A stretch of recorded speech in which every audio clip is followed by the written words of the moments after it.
When was the last time you slowed things down? Think about it. When was the last time you deliberately took the long way to appreciate the moment? Today I'm going to talk about one of my favorite things to do, film photography. Okay?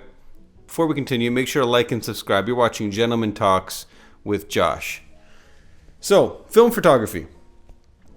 What is it? Why do people love it? Why is it like a hipster thing? And maybe it is a hipster thing. Maybe it is. I remember I was working at my at the barber shop, and this Australian dude had a film camera, and I was going to Mexico City, and he says I was interested in his film camera. And he says, "Take it, buy some film, get it developed, take the film camera." It's okay. So I brought it to Mexico City, not knowing, like, I'm used to a digital camera or my phone camera. I have no idea how to use this thing. It's all manual. Okay. Actually, I have it right here. 1 second. Here it is. It's a Canon AE1. This is the one that I have now. But he gives me a Minolta. Okay. Have fun with it in Mexico City. So I go out, buy some film. I get it developed. I take a bunch of pictures, 36 pictures in Mexico City. They all turned out horrible. It was black and white. I had no idea what I was doing. Horrible. Okay. Maybe one decent shot out of 36. So then I go on Facebook Marketplace. I find another Minolta, and I just figure it out, right? Over the years, I figured out. I don't know how to change the film, so I would take it to the camera store with the film still in it, and I said, "Can you guys take out the film, because I have no idea how to do that." And over time, just I would trial and error. I would just practice, play with it. I'd go out and just shoot on the street photography, the park, people. I'd be in busy areas, and when I go traveling, I would take it. But now I can change a roll of film with one hand on the side of the street in Paris, just like quickly. You know what I mean? Just quickly change a roll of film like it's nothing. It's like anything. You learn how to do it. But what is it about film photography that forces you to slow things down? What is it that people love about film photography so much? And when I go to Europe, I'll take like 4 rolls of film with me, and I will plan to. I remember once I was doing this big trip, and I had my 4 rolls of film. I had my actual digital camera. And I didn't touch the digital camera once. Not one picture was taken on the digital camera. It was all film. I got beautiful pictures that trip. I couldn't wait to get back to get them developed and see what they looked like. Because that's the thing. You can take hundreds of pictures from your phone, and you're gonna wait till you get the good one. You're gonna have like 30 pictures of the same thing, and then you gotta pick which one's the best one. With film, I'm gonna take a picture of you. And I'm not going to know if it's good or bad until you get home and get it developed. And you could have your eyes closed in it. And that's part of the beauty of the film shot. I could have you blurred and the background crisp by mistake, but that's part of the beauty of film. It's just a way to take your time with things. I remember I was in Florence, and I took this picture. It's up on my wall. I took this picture. I saw a line of Vespas, and this old man. My wife's waiting for me, right? Hurry up!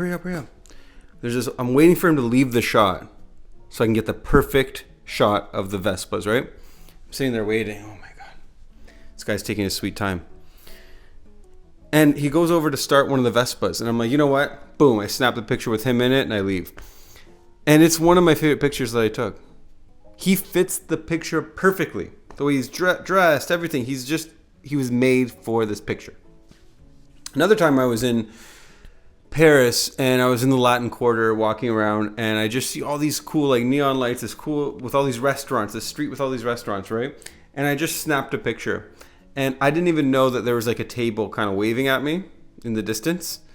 And that picture's also on my wall because the colors are beautiful and everything. It's just a beautiful shot. But I always wonder, I'm like, do these people know that I printed this picture and they're actually on my wall? Right? And it's like, it gives you a reason to discover a city. It's like, people say when you go on a run or a jog and while you're traveling, you kind of discover streets that you would never discover.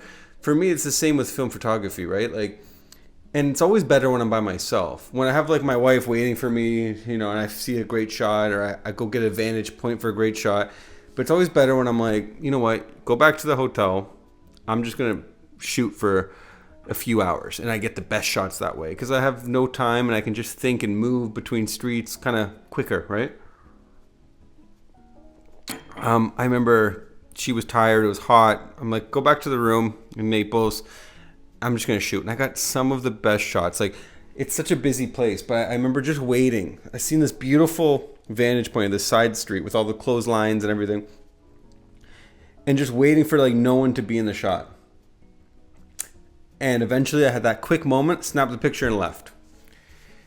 And I posted that picture and my friend from Boston, he's from Naples. He has a barbershop in Boston. He goes, dude, can you send me that? Like, I want to put that in the shop. And so, you know what? I'm going to print it and I'm going to mail it to you. I mailed it to him and he sends me a picture that it's in his barbershop. And I'm like, listen, I'm no photographer. I just mess around with film a little bit. That's all. That's literally it. But you cannot capture, it does not do the same thing. Film and digital from your phone or from a beautiful camera, you can't capture the moment like you can in film. It really grabs the moment. Like it's you can't explain it. It's the film photography you cannot beat. You cannot beat it. I don't care what anyone says. This camera was $100. It's from the 1970s. A roll of film is $15, and to get it developed is another $15. It's not an expensive hobby. So when I have a family barbecue, I got that out. I'm barely in some of these pictures because I'm the one taking the pictures, right? And it's great for portraits of people, family. They're timeless. And the other thing is this. The other thing I question, are we living in a digital dark age? And here's what I mean by that. You have all these pictures from your cell phone from like the 2010s and 2015s and maybe you get a new phone and you lose all the pictures.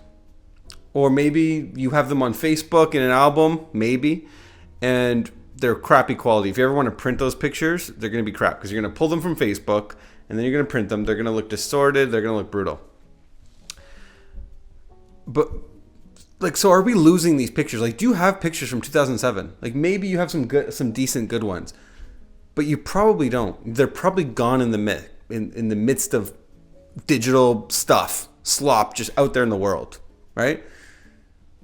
But with film pictures, you keep them. It's physical. You have it printed, and it's a beautiful, timeless picture. There's something to be said about that, right? And just like anything, there's something to be said about just taking your time and not just, I remember being in Florence and being at the Uffizi gallery. And there's these old people with their phones and they're just going, like, taking pictures of everything they're seeing. Not even looking at it. Just boom, snap, boom, snap, boom, snap, boom, snap, boom, snap, boom, snap. I'm like, what are these people doing? They're not even looking at the artwork. They're just taking pictures. What are they going to do with these pictures? But instead, you go out by yourself at sunset or early in the morning to take photos. I don't know. It's a beautiful thing. To me, it's a beautiful thing. I love waking up super early and going by myself and taking photos. I even have pictures of like random people that are doing cool stuff. Like there was this, we were in Lake Como and we're swimming, beautiful background, and there's this British couple and she's like getting the towel, and I just snapped a quick picture, and it's of her and her boyfriend. It's probably one of the coolest pictures ever. And I wish it was of me and my wife, and I wish I could have gave it to them. Maybe next time I should be like, hey, what's your email? Once I get this developed, I'll send it to you because it's just a money shot. In Algonquin Park, camping with my dog. We're on a canoe, and my dog lifts his head up, and I quickly snap a picture of him. Money shot. It's the most beautiful shot of my dog. Canoe, background of Algonquin. Like, it's just, you can't beat this stuff, guys. And it's not hard to learn. You just have to take a little time to learn it. So that's it. I'm all about just slowing things down. It's such a digital world. Get something you can feel and touch and see, and you have control over, rather than just crap everywhere. It's so easy because then if you don't do these things, you're just going to be, it's not good. You got to slow things down. That's it for today. Gentleman Talks with Josh. Make sure to like, subscribe, leave a comment. Helps me out. Let me know what other topics you guys want to hear. That's it for now. Ciao, ciao.